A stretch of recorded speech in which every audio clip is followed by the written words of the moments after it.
Hello, ഇപ്പോൾ ഗൗരിശങ്കരത്തിന്റെ എല്ലാ പ്രിയപ്പെട്ട പ്രേക്ഷകർക്കും മെട്രോ സ്റ്റാറിലേക്ക് സ്വാഗതം.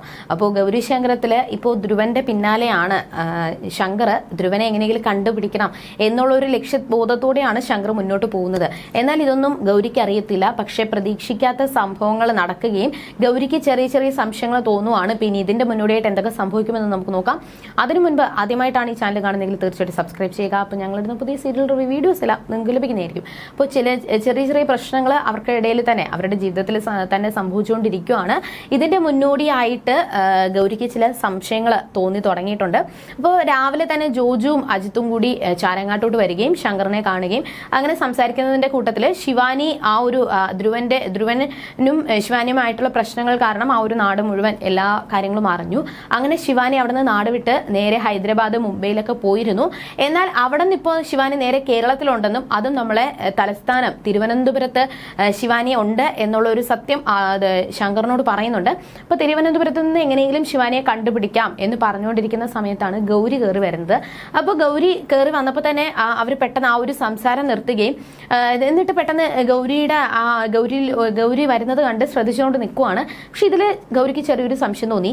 എന്നിട്ട് നേരെ വന്നതിന് ശേഷം നിങ്ങൾ വന്നോ, വാ ചായ തരാം എന്നൊക്കെ പറഞ്ഞപ്പോൾ വേണ്ട, ഞങ്ങൾക്ക് അത്യാവശ്യമായിട്ട് ഒരു കുറച്ച് കാര്യങ്ങളുണ്ട്, അതുകൊണ്ട് ഞങ്ങൾ പോവാണ്. അപ്പോൾ നിങ്ങൾ തലസ്ഥാനം തിരുവനന്തപുരം എന്ന് പറഞ്ഞുകൊണ്ടിരുന്നത് ഞാൻ കേട്ടല്ലോ, എന്താ സംഭവം എന്ന് ചോദിച്ചപ്പോൾ അജിത്തിന്റെ അറിയാവുന്ന ഒരു ഫ്രണ്ട് ഇതേപോലെ PSC എക്സാമിന് പോവുകയാണെന്നും അതുകൊണ്ട് അങ്ങോട്ട് കൊണ്ടാക്കുവാണ് എന്നൊക്കെ പറഞ്ഞുകൊണ്ട് അവർ ഓരോ കാര്യങ്ങൾ പറഞ്ഞ് കള്ളങ്ങൾ പറഞ്ഞ് തടി തപ്പാൻ വേണ്ടിയിട്ട് ശ്രമിക്കുന്നുണ്ട്. അപ്പൊ ഈ ഒരു സംസാരങ്ങൾ കേട്ടപ്പോഴും അത് കഴിഞ്ഞതിന് ശേഷം ശങ്കറിന്റെ ആ തപ്പിയും തടഞ്ഞുള്ള സംസാരം കേട്ടപ്പോൾ ഗൗരിക്ക് എന്തൊക്കെ സംശയങ്ങൾ തോന്നി. അങ്ങനെ ഗൗരി നേരെ റൂമിൽ പോയപ്പോൾ ശങ്കർ അവിടെ ഉണ്ട്. അപ്പൊ ശങ്കറിനോട് ചോദിക്കുന്നുണ്ട്, ശങ്കർ എന്താ പ്രശ്നം, എന്തെങ്കിലും ഉണ്ടെങ്കിൽ എന്നോട് പറ, കാരണം അജിത്തും ജോജുവും വന്നു. എന്നിട്ട് അവരുടെ സംസാരത്തിൽ എനിക്ക് എന്തൊക്കെ സംശയങ്ങൾ തോന്നുന്നുണ്ട്, ശങ്കറിന്റെ സംസാരത്തിലും എനിക്ക് എന്തൊക്കെ സംശയങ്ങൾ തോന്നുന്നുണ്ട്. അപ്പൊ എന്തെങ്കിലും ഉണ്ടെങ്കിൽ ശങ്കർ തുറന്ന് പറയ്, ഇങ്ങനെ മനസ്സിൽ വെച്ചുകൊണ്ടിരിക്കാതെ തുറന്ന് പറയ് എന്ന് ഗൗരി ചോദിക്കുമ്പോൾ അവിടെ ശങ്കർ ഒന്നും പറയാൻ വേണ്ടിയിട്ട് തയ്യാറാവുന്നില്ല. ശങ്കർ പറഞ്ഞത് എനിക്കൊരു കുഴപ്പമില്ല, നീയായിട്ട് ഓരോ കാര്യങ്ങൾ ഇങ്ങനെ ചിന്തിച്ചു കൂട്ടാതെ, നീയായിട്ട് ഓരോ കാര്യങ്ങൾ ഇങ്ങനെ ചിന്തിച്ച് തല പുണ്ണാക്കാതെ പ്രശ്നങ്ങൾ ഉണ്ടാക്കാതെ എനിക്ക് ഒരു കുഴപ്പവുമില്ല എന്നും പറഞ്ഞുകൊണ്ടിരിക്കുന്നുണ്ട്. ഈ ഒരു സമയം ഗംഗ വരുന്നുണ്ട്. ഗംഗ വന്നതിന് ശേഷം നമുക്ക് പണ്ട് നമ്മളെ ഫ്രണ്ട്സും ആയിട്ട് ഒന്ന് കറങ്ങാൻ പോവാമോ, അജിത്തും ജോജുവും പിന്നെ ശംഖുവും പിന്നെ നമ്മളെ ഫ്രണ്ട്സും ഒക്കെ ആയിട്ട് ഒരു സ്കൂളും പിന്നെ നമ്മൾ പഠിച്ച സ്ഥലങ്ങളൊക്കെ പോയി കാണാമോ എന്നൊക്കെ ചോദിക്കുമ്പോൾ ശങ്കർ വേണ്ട, അജിത്തും ജോജുവും പോയി എന്നും അവർക്ക് എന്തെങ്കിലും അത്യാവശ്യ കാര്യങ്ങളുണ്ട്, അതുകൊണ്ടാണ് പോയത് എന്നൊക്കെ പറയുന്നുണ്ട്. അപ്പൊ അവിടെയും ഗംഗ ചെറിയ സംശയങ്ങൾ പ്രകടിപ്പിക്കുന്നുണ്ടെങ്കിലും ശങ്കർ പറഞ്ഞത് അങ്ങനെയൊന്നുമില്ല, നിനക്ക് ഓരോ കാര്യങ്ങൾ തോന്നുന്നതാ എന്ന് പറഞ്ഞതിന് ശേഷം ഗംഗയും പോവാണ്.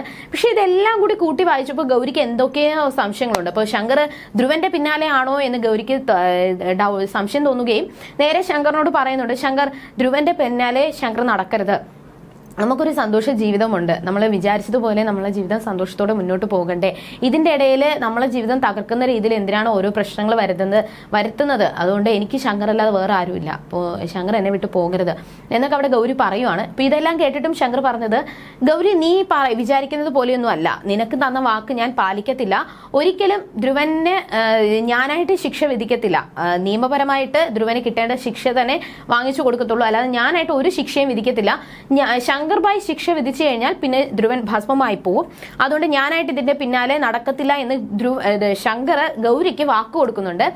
അങ്ങനെ വാക്ക് കൊടുത്തതിന് ശേഷം ശങ്കർ പോകുന്നുണ്ട്. എങ്കിൽ പോലും ഗൗരിയുടെ മനസ്സിൽ ഈ ഒരു സംഭവങ്ങൾ ഇങ്ങനെ കിടന്ന് ടെൻഷൻ അടിച്ച് ഗൗരി നിൽക്കുവാണ്. ഈ ഒരു സമയത്താണ് തക്ക സമയം നോക്കി, മഹാദേവനോ ആരുമില്ല എന്ന് തക്ക സമയം നോക്കിയിട്ട് ശേഖരൻ അവിടെ രാധാമണിയെ വിളിച്ചതിന് ശേഷം രാധാമണിയെ കാണാൻ വേണ്ടിയിട്ട് അങ്ങോട്ട് വരികയും രാധാമണി വിളിച്ചിരുത്തി ഭക്ഷണം കൊടുക്കുകയൊക്കെ ചെയ്യുന്നുണ്ട്. അങ്ങനെ സന്തോഷത്തോടെ കഴിച്ചുകൊണ്ടിരിക്കുന്ന സമയത്താണ് കമല ഇത് കാണുന്നത്. അപ്പൊ ശേഖരനെ കാണുമ്പോൾ തന്നെ കമലയ്ക്ക് ഒട്ടും ഇഷ്ടപ്പെടത്തില്ല. അങ്ങനെ കമല നേരെ വന്നതിന് ശേഷം അവിടെ ഇരുന്ന ഒരു ജഗ്ഗിൽ നിറയെ വെള്ളം ഉണ്ടായിരുന്നു. ആ നിറയെ ഇരുന്ന വെള്ളം എടുത്ത് ശേഖരന്റെ ദേഹത്തോട്ട് ഒഴിക്കുകയാണ്. അപ്പൊ ഇതെല്ലാം കണ്ടിട്ട് ആഹാരം കഴിച്ചുകൊണ്ടിരിക്കുന്ന സമയത്താണ് കമല വെള്ളം എടുത്ത് ഒഴിച്ചത്. അപ്പൊ ശേഖരൻ ഒട്ടും ഇഷ്ടപ്പെട്ടില്ല. ശേഖരന് ഭയങ്കര ദേഷ്യം വന്നു. അങ്ങനെ ദേഷ്യത്തോടു കൂടി ശേഖരൻ പൊട്ടിത്തെറിച്ച് കമലയുടെ നേർക്ക് തിരിഞ്ഞപ്പോഴ് കമലയുടെ കയ്യിലിരുന്ന കത്തി എടുത്ത് ശേഖരനെ ഭീഷണിപ്പെടുത്തുകയും എന്നിട്ട് നീ വന്നു കഴിഞ്ഞാൽ നിന്നെ ഞാൻ ഇപ്പൊ കുത്തി മലർത്തും എന്നൊക്കെ പറഞ്ഞ് പേടിപ്പിക്കുന്നുണ്ട്. അവസാനം ഭയങ്കരമായിട്ട് ശബ്ദം ഉയർന്നപ്പോ രാധാമണി പറയുവാണ്, ശേഖരൻ നീ ഇവിടുന്ന് പോ, നീ വന്ന കാര്യം അങ്ങനെ അച്ഛൻ അറിഞ്ഞു കഴിഞ്ഞാൽ വലിയൊരു പ്രശ്നമാവും, നീ ഇവിടുന്ന് പോ എന്നൊക്കെ പറഞ്ഞ് ശേഖരനെ പറഞ്ഞു വിടുന്നുണ്ട്. പക്ഷേ ഈ ഒരു സംഭവം ശേഖരൻ ഒട്ടും സഹിക്കാൻ പറ്റിയില്ല. അപ്പോൾ കമല, നിനക്ക് ഞാൻ വെച്ചിട്ടുണ്ട്, നിനക്ക് ഞാൻ തക്ക പണി ഞാൻ തന്നോളാം എന്നൊക്കെ വെല്ലുവിളിച്ചുകൊണ്ടാണ് ശേഖരൻ അവിടെ നിന്ന് പോകുന്നത്. പക്ഷേ ശേഖരനെ വിളിച്ചു വരുത്തിയ രാധാമണിയോടും കമലയ്ക്ക് ഒരുപാട് ദേഷ്യം തോന്നി. ആ കത്തി എടുത്ത് രാധാമണിയുടെ നേർക്ക് എറിയാനായിട്ട് ശ്രമിക്കുകയും രാധാമണി വിളിച്ചു കൂവി. ഗൗരി വന്നു, കമലയുടെ കയ്യിൽ നിന്ന് കത്തിയൊക്കെ പിടിച്ച് ബലപ്രകാരം കത്തിയൊക്കെ പിടിച്ച് മാറ്റിയതിനു ശേഷം കമലയുടെ അടുത്ത് പറയുന്നുണ്ട്, ഏട്ടത്തി ഇങ്ങനെയൊന്നും ചെയ്യരുത്, തെറ്റാണ് എന്നൊക്കെ പറഞ്ഞ് മനസ്സിലാക്കുവാണ്. ഈ ഒരു സമയം കമല പറയുന്നുണ്ട്, അവൻ ഇവിടെ വന്നിരുന്നു, അവൻ ഇനിയും വരും എന്നൊക്കെ കമല ഓരോ പിച്ചുമ്പയും പറയുവാണ്. പക്ഷെ ശേഖരനാണ് വന്നതെന്ന് കമല പറയുന്നതിന് മുന്നേ തന്നെ രാധാമണി ഓരോ കാര്യങ്ങൾ പറഞ്ഞ് അത് കമല പറയുന്നത് തെറ്റാണെന്നുള്ള രീതിയിൽ സ്ഥാപിക്കാൻ വേണ്ടി ശ്രമിക്കുന്നുണ്ട്. പക്ഷെ എന്നിട്ടും കമല പറഞ്ഞത്, ഞാൻ ഇവിടെ നിങ്ങളെ ഒന്ന് വാഴിക്കാനായിട്ട് വെച്ചിരിക്കത്തില്ല, എന്നെ ദ്രോഹിച്ച എല്ലാവർക്കും ഞാൻ ശിക്ഷ നൽകിയിരിക്കും എന്നൊരു വെല്ലുവിളിയൊക്കെ കമലയുടെ ഭാഗത്തു നിന്നും വരുന്നുണ്ട്. അങ്ങനെ ചാരങ്ങാട്ട് ചെറിയ ചെറിയ പ്രശ്നങ്ങളും ഗൗരിയും ശങ്കറും തമ്മിലുള്ള പ്രണയവും ഒക്കെ ഇങ്ങനെ മുന്നോട്ട് പോയിക്കൊണ്ടിരിക്കുമ്പോൾ അവിടെ നന്ദിനി അമ്മയുടെയും വേണിയുടെയും അവരുടെയൊക്കെ കുടുംബത്തിൽ ചെറിയ ചെറിയ പ്രശ്നങ്ങൾ ഉണ്ടാക്കാൻ വേണ്ടിയിട്ട് സന്ധ്യ എന്ന് പറയുന്ന ഒരു അവതാരം വന്നിട്ടുണ്ട്. നമ്മുടെ സന്ധ്യ വന്നതിന് ശേഷമാണ് അവിടെ ചെറിയ ചെറിയ പ്രശ്നങ്ങൾ ഉണ്ടാവാൻ കാരണം ആരതിക്ക് വേണ്ടിയിട്ട് നന്ദിനി അമ്മ സന്തോഷത്തോടെ ആരതിക്ക് ഇഷ്ടപ്പെട്ട ആഹാരം ഉണ്ടാക്കിക്കൊണ്ടിരുന്ന സമയത്താണ് സന്ധ്യ വരുന്നത്.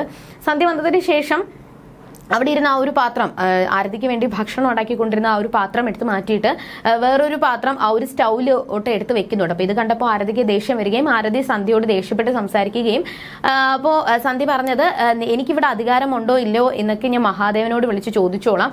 മഹാദേവൻ സാറാണ് എന്നോട് പറഞ്ഞത് ഇവിടെ എനിക്ക് പൂർണ്ണ അധികാരമുണ്ടെന്ന്, അപ്പോൾ ഉണ്ടോ ഇല്ലയോ എന്ന് ഞാൻ വിളിച്ച് ചോദിക്കട്ടെ എന്നൊക്കെ പറഞ്ഞ് ഭീഷണിപ്പെടുത്തുകയും നന്ദിനി വന്നപ്പോൾ ഇവിടെ സംഭവങ്ങൾ നടക്കുന്നുണ്ട്, എന്താ പ്രശ്നമെന്ന് കാര്യം തിരക്കിയപ്പോഴത്തേക്കും അവിടെ സന്ധ്യ പറഞ്ഞത്, ഇവിടെ വേണിക്ക് വേണ്ടിയിട്ടാണ് ആഹാരം ആദ്യം ഉണ്ടാക്കി കൊടുക്കേണ്ടത്, വേണിക്കാണ് ആഹാരം കഴിക്കേണ്ട അത്യാവശ്യം, വേണി കാരണം ഗർഭിണിയാണ്, പക്ഷേ വേണി കഴിച്ചതിന് ശേഷം മതി ഇവിടെ ബാക്കിയുള്ളവർ കഴിക്കുന്നത് എന്നൊക്കെ പറഞ്ഞ് സന്ധ്യ വേണിയെ പൊക്കി സംസാരിച്ചതിന് ശേഷം മറ്റുള്ളവരെ താഴ്ത്തിക്കിട്ട് സംസാരിക്കുകയാണ്.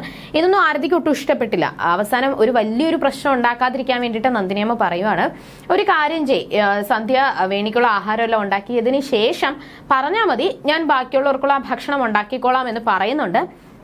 അപ്പോൾ ആരതിക്ക് ദേഷ്യം വന്നു. ആരതി പറഞ്ഞത്, അമ്മയും അമ്മയുടെ വേണി ചേച്ചിയും മാത്രം മതിയോ ഇവിടെ, ബാക്കിയുള്ളവർക്ക് ആർക്കും വിശക്കുമ്പോൾ ആഹാരം കഴിക്കണ്ടേ എന്നൊക്കെ പറഞ്ഞ് ആരതി ദേഷ്യപ്പെടുന്നുണ്ട്.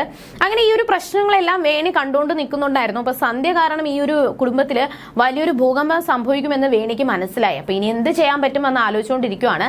ഇനി എന്തൊക്കെ ആയിരിക്കും ചാരങ്ങാട്ടും നമ്മുടെ വേണിയുടെയും ജീവിതത്തിലൊക്കെ സംഭവിക്കാൻ പോകുന്നത് എന്ന് നമുക്ക് വരുന്ന ആളുകളിൽ കണ്ടറിയാം. അതുവരെയും ബൈ.